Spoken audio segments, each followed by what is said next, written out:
17 апреля пройдет международный диктант по башкирскому языку. Об этом поговорим сегодня в программе «Интервью». Здравствуйте. На наши вопросы ответит Азалия Хурамшина, кандидат филологических наук, доцент кафедры башкирского языка и литературы Башгоспедуниверситета имени Мифтахиддина Акмуллы. Азалия Рафкатовна, здравствуйте. Здравствуйте. Итак, 17 апреля ожидается акция, которая уже стала традиционной. Это написание международного диктанта по башкирскому языку. Вот в чем суть диктанта? Вот на самом деле, действительно, вы сказали, что 17 у нас апреля состоится международный диктант. И суть данного диктанта – это популяризация башкирского языка среди широкого круга. То есть именно на этом диктанте люди приходят. Кстати, вот нужно отметить, что этот диктант стал даже неким таким праздником, то есть таким ритуалом, где каждый год мы все собираемся, пишем, общаемся. То есть это такая площадка для обмена, общения, то есть взаимодействия с другими представителями. Потому что башкирские диктанты могут писать совершенно разные аудитории. Расскажите, вот вы говорите о том, что популяризация, но вот человек, который владеет башкирским языком на бытовом уровне, может ли он прийти, как вы думаете? Все-таки, когда даже приходишь на диктант, пусть это тебе не будут потом выдавать аттестат или еще что-то, но хочется написать его хорошо. Конечно, каждый хочет получить хороший результат, каждый хочет получить какой-то приятный момент. И, соответственно, те, кто, например, владеет начальным уровнем, тоже могут написать. Вообще, мне кажется, данный диктант могут писать абсолютно все. То есть независимо от национальности, независимо от расы, пола и так далее, от возраста. То есть любой может прийти, написать диктант, посмотреть, то есть на свой уровень владения. Или же наоборот, например, прийти, посмотреть, что это вообще такое, познакомиться. И, может быть, человек, придя в первый раз на диктант, получит много таких позитивных эмоций и вообще захочет изучать язык с нуля. Расскажите, где, как пройдет акция? Мы уже поняли, что она пройдет 17 апреля, а где конкретно, может быть, есть какие-то площадки? Как нужно принять участие? Где зарегистрироваться? Или регистрация совершенно не нужна? Регистрация необходима, то есть у нас есть сайт bashdiktant.ru, где каждый может зарегистрироваться на данные площадки.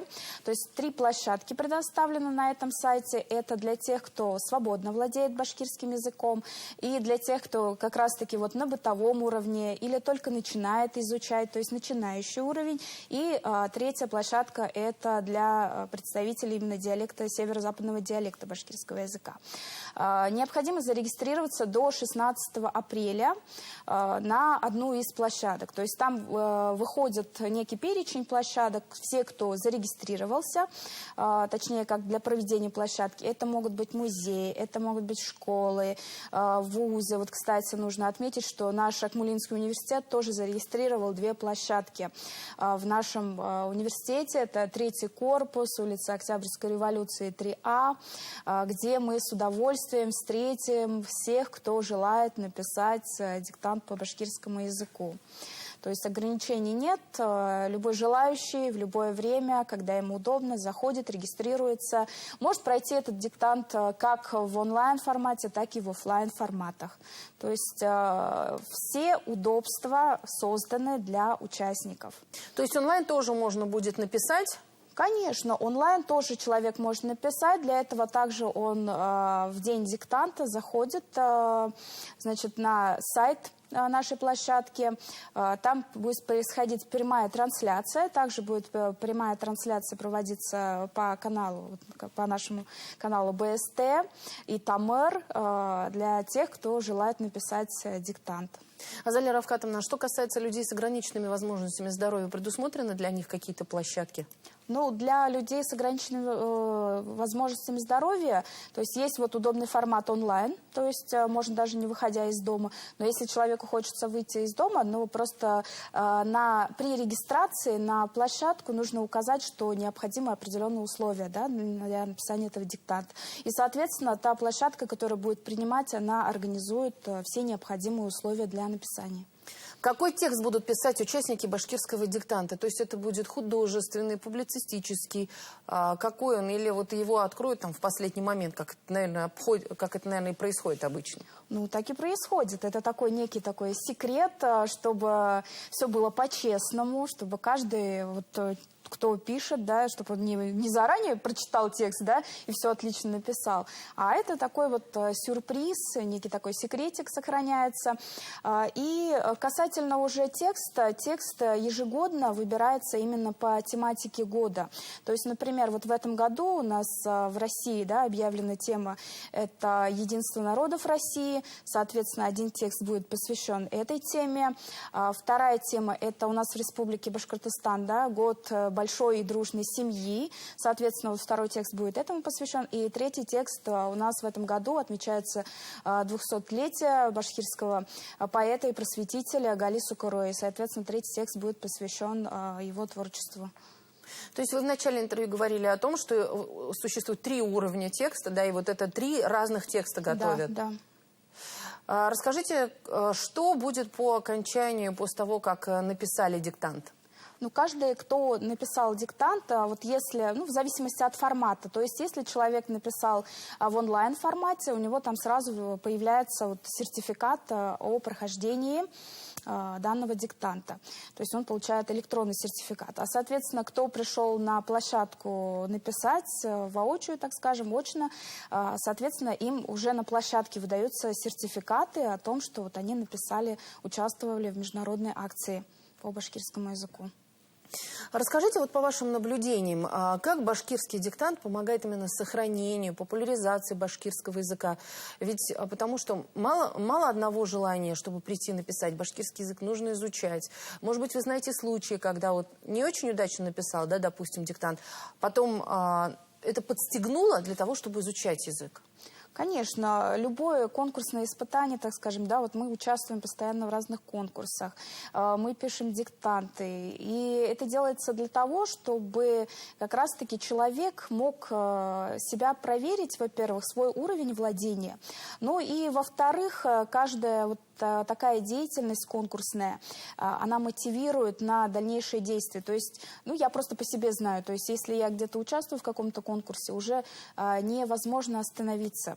То есть, хочется еще больше результат, еще большие достижения. То есть одной грамоты уже иногда кажется недостаточно. И здесь тоже также этот диктант, он такой некий мощный такой стимулятор, когда человек, уже поучаствовав, понимает, что, оказывается, его возможности, например, он вообще не думал, да, что, например, хорошо знает, например, грамматику или морфологию башкирского языка, да, но тем не менее, например, хорошо написал диктант.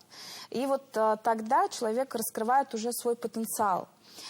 И стремится уже его раскрыть, возможно, он раскроет себя потом в других проектах. То есть это такая как стартовая площадка для того, чтобы раскрыть себя, попробовать себя. Ну и плюс вот нужно отметить, что вот у нас в Акмолинском университете каждый год этот диктант проходит, как я уже говорила, да, что это большой праздник для нас. И вот все, кто приходит на наш диктант, у нас встречают фольклорные ансамбли.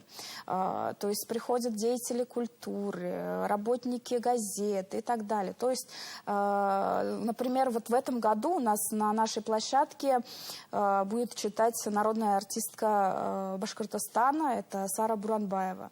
То есть она будет читать вот как раз текст для тех, кто придет писать к нам диктант. Ну и на второй площадке уже наш преподаватель, доцент Султакаева Рушания Абдулхаем. То есть все условия вот как раз-таки каждая площадка создает. То есть это и национальные костюмы, то есть это и сопровождение фольклорное. То есть, вот, к примеру, даже вот в прошлом году у нас участники, все, кто приходил, они все сначала танцевали с фольклорным вот ансамблем, башкирские народные танцы, исполнили песни. То есть это так зажигает.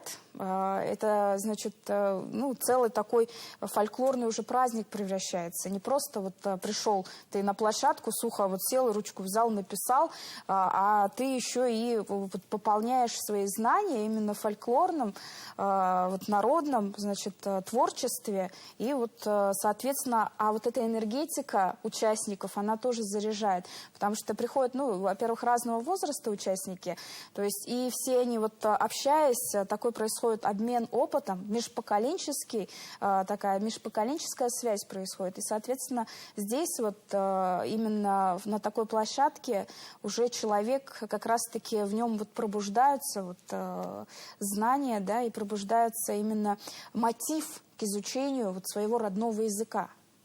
То есть вот он, так скажем, стимул. Ну вот основная цель, да. Да. Азалия Рафкатовна, но причем я понимаю, площадки будут не только у нас в Республике Башкортостан. По сути, по всему миру люди могут написать диктант. Конечно. Диктант могут написать абсолютно в любой точке мира. То есть, как я уже ранее говорила, каждая площадка, она регистрируется. Регистрировать может вообще абсолютно с любой точки мира, зарегистрировать площадку, собраться, значит, и написать. То есть можно также не обязательно регистрировать, да, а просто в онлайн-формате с любой точки мира выйти и написать диктант. Ну и они все равно также получат сертификат. Конечно, они получат также сертификат, как все участники. Абсолютно верно. Азалия Рафкатовна, спасибо огромное, что пришли сегодня к нам в студию. Рассказали о том, как будет проходить башкирский диктант. И вы так интересно рассказали, что теперь это не просто пришел, да, как на экзамен, да. Написал диктант и ушел. Нет, это настоящий праздник, и ты можешь выбрать, да, текст, который вот, ты ощущаешь, ты по силам написать по уровню знания своего языка. Это здорово. Спасибо огромное. Спасибо вам. Это была программа «Интервью». Мы обсуждали предстоящий международный диктант по башкирскому языку. На наши вопросы ответила Азалия Хурамшина, кандидат филологических наук, доцент кафедры Башгоспедуниверситета имени Мифтахиддина Акмуллы. Я Роза Хабибуллина. Спасибо, что были с нами.